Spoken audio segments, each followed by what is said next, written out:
Good morning to all. Today we are going to see the second chapter continuation objectives of business. So every business has some objectives. Objectivesனா குறிக்கோள்கள். So ஒவ்வொரு business நடத்தணும்னா சில குறிக்கோள்களோட தான் அந்த பிஸ்னஸை வந்து நடத்த முடியும். ஸோ அந்த மாதிரி என்ன மாதிரி குறிக்கோள்கள் இருக்கும். ஸோ பிஸ்னஸ் வந்து எந்தெந்த இடத்துலலாம் அதனுடைய குறிக்கோள்கள் வைத்து அதனுடைய செயல்களை வந்து செய்யுது அப்படின்றது தான் இந்த டாபிக்ஸில் நம்ம பார்க்க போகிறோம்.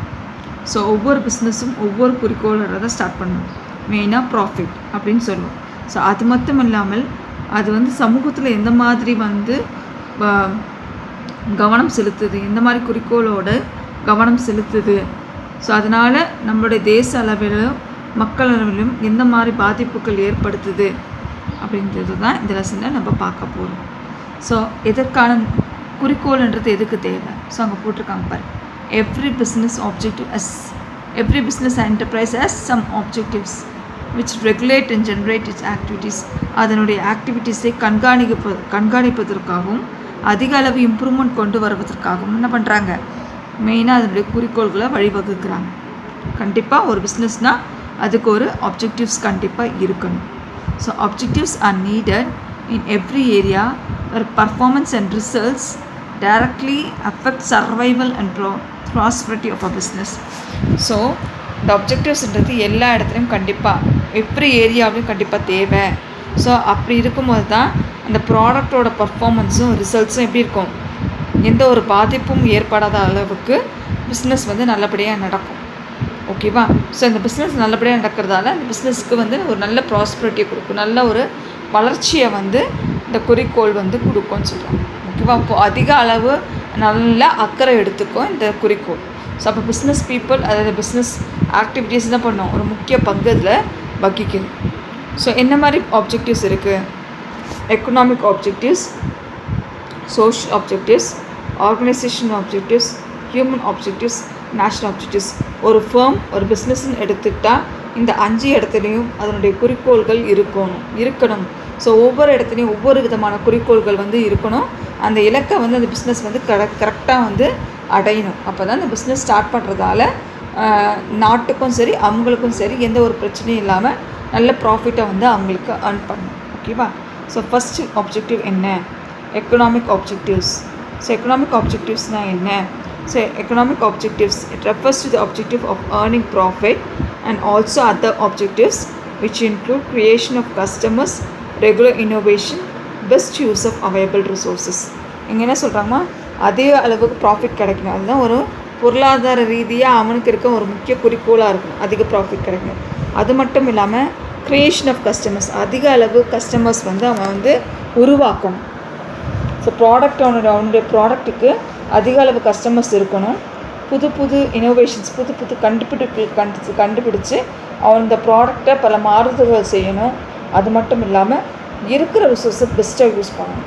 அந்த வளங்களை நம்ம வேஸ்ட் பண்ணாமல் அந்த வளங்கள்லேருந்து, இயற்கை வளங்கள்லேருந்து நம்ம எப்படி அதை வந்து பெஸ்ட்டாக யூஸ் பண்ணலான்ற மாதிரி என்ன பண்ணணும், அவன் வந்து யோசித்து அந்த மாதிரி ப்ராடக்டை அவன் ப்ரொடியூஸ் பண்ணணும். ஸோ இதுதான் ஒரு முக்கிய பொருளாதார குறிக்கோள்களாக கருதப்படுது business. Creation of customers, regular innovation and best use of available resources. Yes. Then social objectives. சமுதாயத்தில் எந்த மாதிரி குறிக்கோள்கள் இருக்கணும் பிஸ்னஸ்க்கு? So social objectives are those objectives which are decide for the benefit of the society. சொசைட்டிக்கு ஒரு நல்ல நலனை கொடுக்கணும், நல்ல பெனிஃபிட், ஒரு நன்மையை கொடுக்கணும்னு சொல்கிறாங்க. எது? ஃபேர்மால் ப்ரொடியூஸ் பண்ணுற ப்ராடக்ட், அது ஒரு பிஸ்னஸ், அது ஒரு சொசைட்டிக்கு நன்மையை கொடுக்கணும். அது மட்டும் இல்லாமல் business operates in the society. ஓகேவா?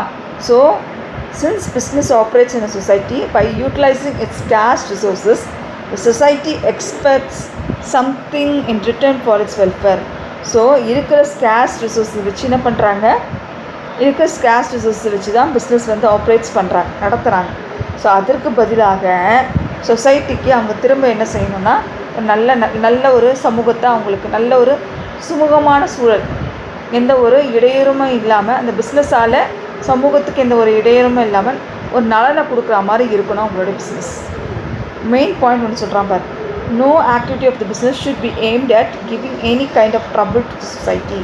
ஸோ நல்ல வெல்ஃபேர் கொடுக்கலனா கூட பரவாயில்ல, ஆனால் எந்த விதமான ட்ரபிளும் வந்து அந்த பிஸ்னஸோ ஃபேர்மோ வந்து சொசைட்டிக்கு கொடுக்கவே கூடாது.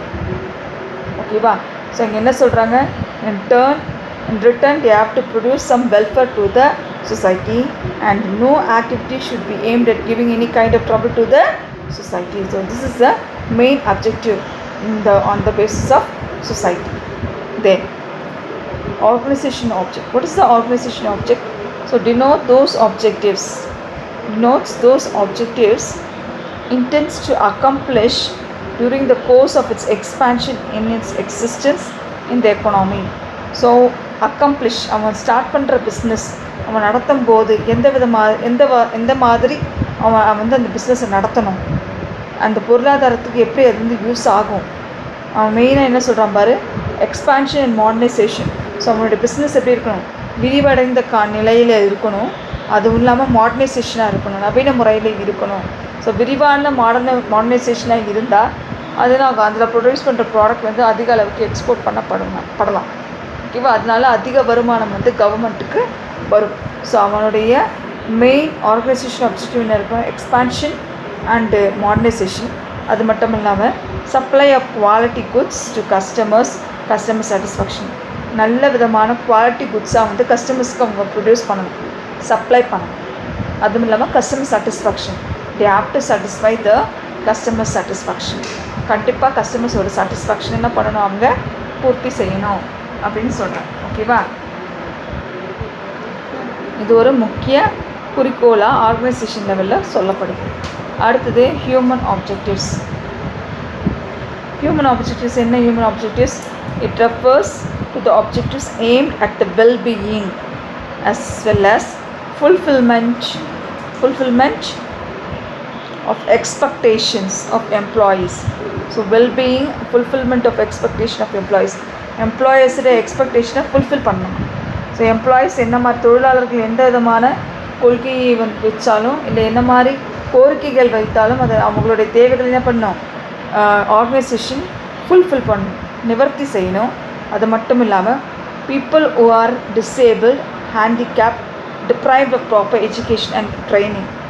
ஸோ அவங்களுடைய தேவைகளையும் பூர்த்தி செய்யணும் சொல்கிறாங்க. ஸோ டிசேபிள்ட்னா அவங்களால எதுவும் செய்ய முடியாது, ஹேண்டிகேப் ஊனமுற்றவர்கள். ஸோ எஜுகேஷனில் குறைச்சலாக இருந்தாலும் சரி, ட்ரைனிங்கில் இருந்தாலும் சரி, எதுவாக இருந்தாலும் அட்ஜஸ்ட் பண்ணி அவங்கள மேம்படுத்தி அவர்களுக்கான கோரிக்கைகள் என்ன பண்ணணும், கண்டிப்பாக ஆர்கனைசேஷன் வந்து ஃபுல்ஃபில் பண்ணணும். ஸோ அது மட்டும் இல்லாமல் you have to fulfil social and psychological satisfaction of employees. சமூகம் மற்றும் உளவியல் சார்ந்த பிரச்சனைகளையும் என்ன பண்ணணும், ஃபார்ம் வந்து கணக்கில் எடுத்துக்கிட்டு அவங்களுடைய தேவைகளை பூர்த்தி செய்யணும்.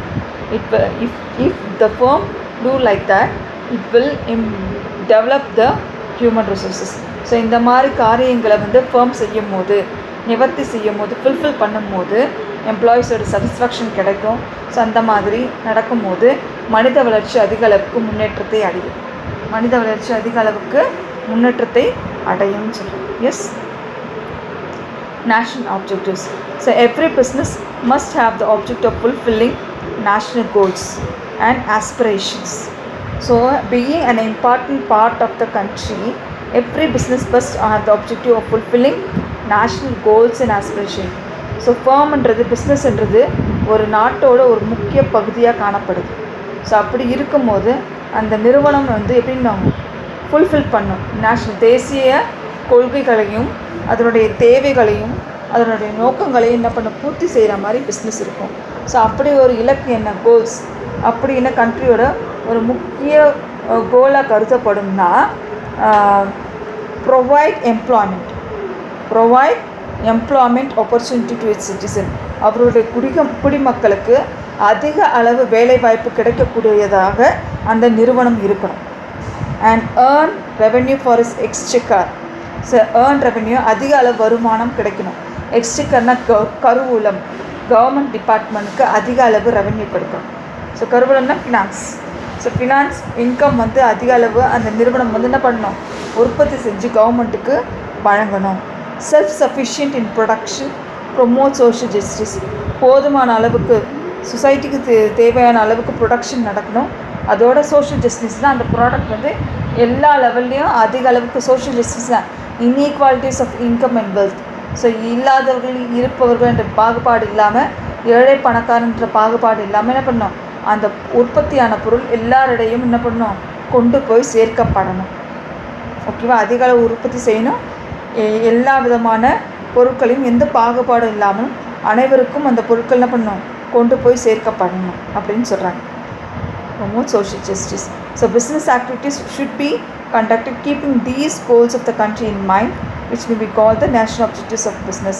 ஸோ இந்த மாதிரி குறிக்கோள்களை கண்டிப்பாக ஒரு பிஸ்னஸ் நடத்துபவர் இல்லை ஒரு நிறுவனம்ன்றது ஒரு முக்கிய குறிக்கோளாக தன்னுடைய எண்ணத்தில் வைத்துக்கொண்டு அதற்கேற்ற மாதிரி என்ன பண்ணணும், பிஸ்னஸை அவங்க வந்து நடத்தணும்னு சொல்கிறாங்க.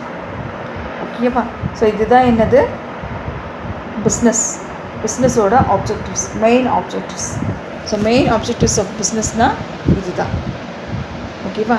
ஸோ இதுவரை நம்ம என்ன பார்த்தோம்னா, ஸோ அப்ஜெக்டிவ்ஸ் ஆஃப் பிஸ்னஸ் பார்த்தோம். ஸோ அதில் எந்த விதமான அப்ஜெக்டிவ்ஸ் பார்த்தோம். பிஸ்னஸ்னாலே மெயினாக அதுக்கு குறிக்கோள்கள் இல்லாமல் இருக்கக்கூடாது. ஸோ அந்த மாதிரி எதற்கு குறிக்கோள்கள் தேவைன்னா, ஸோ எவ்ரி ஏரியாவிலையும் என்ன ஆகணும், அது வந்து என்ன பண்ணணும், பார்ட்டிசிபேட் பண்ணாதான் அது வந்து அந்த ஃபேமுக்கு வந்து ஒரு நல்லதை கொடுக்கும் அப்படின்னு சொல்கிறாங்க. ஸோ அந்த மாதிரி 5 ஆப்ஜெக்டிவ் சொல்கிறாங்க. Economic, social, organisational, human and national.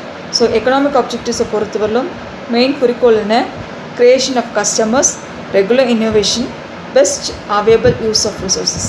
So இருக்கிற வளங்களை வைத்து அதிக அளவு உற்பத்தி நடைபெறணும். எங்கன்னா எக்கனாமிக். சோஷியலை பொறுத்தவரையிலும் என்ன, நீ நல்லது செய்கிறியோ இல்லையோ எந்த விதமான ட்ரபிளும் சொசைட்டிக்கு நீ வந்து செய்யக்கூடாது.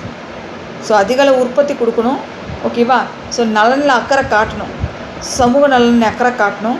ஸோ அப்படி நீ காட்டலாக்கப்படுறதால எந்த விதமான ட்ரபிளும் நீ என்ன பண்ணக்கூடாது, சொசைட்டிக்கு கொடுக்கக்கூடாதுன்னு சொல்கிறாங்க. ஸோ ஹியூமன் ஆப்ஜெக்டிவ்ஸ்னால் என்ன, ஸோ அவங்க மனிதனுடைய தேவைகளை, எம்ப்ளாயீஸ் தொழிலாளர்களுடைய தேவைகளை பூர்த்தி செய்யணும். அவங்க எப்படி இருந்தாலும் சரி, டிசேபிள்டாக இருந்தாலும் சரி, ஹேண்டிகேப்டாக இருந்தாலும் சரி, டிப்ரைட் ஆஃப் எஜுகேஷன் அண்டு ட்ரைனிங்கில் இருந்தாலும் சரி, எதில் அவங்க குறைஞ்சிருந்தாலும் சரி, அவங்கள ஒரு லெவலுக்கு தூக்கி கொண்டு வந்து அவர்களுடைய தேவைகளை என்ன பண்ணணும், ஃபேம் வந்து நிறுவனம் பிஸ்னஸ் வந்து என்ன பண்ணணும், பூர்த்தி செய்யணும். அது மட்டும் இல்லாமல் சோஷியல் அண்ட் சைக்காலஜிக்கல் சாட்டிஸ்ஃபேக்ஷனையும் கண்டிப்பாக இந்த ஃபேம் வந்து பிஸ்னஸ் வந்து என்ன பண்ணணும், பூர்த்தி செய்யணும் அப்படின்னு சொல்கிறாங்க. ஸோ ஆர்கனைசேஷனை பொறுத்தவரையிலும் என்ன, expansion and modernisation, supply of quality goods and customer satisfaction. இதுதான் 3 main objectives. So last national objectives என்ன, அதிக அளவு எம்ப்ளாய்மெண்ட் ஆப்பர்ச்சுனிட்டிஸ் கொடுக்கணும் உங்கள் சிட்டிசனுக்கு. அது மட்டும் இல்லாமல் they have to earn more revenue for exchequer. So exchequerக்கு they have to earn more revenue. So these are the objectives of business. So we will see in the next class with the new chapter, that is industry. So அடுத்த கிளாஸில் new chapter 3rd சாப்டரோட பார்க்கலாம். சாப்டரோட name வந்து industry. Thank you.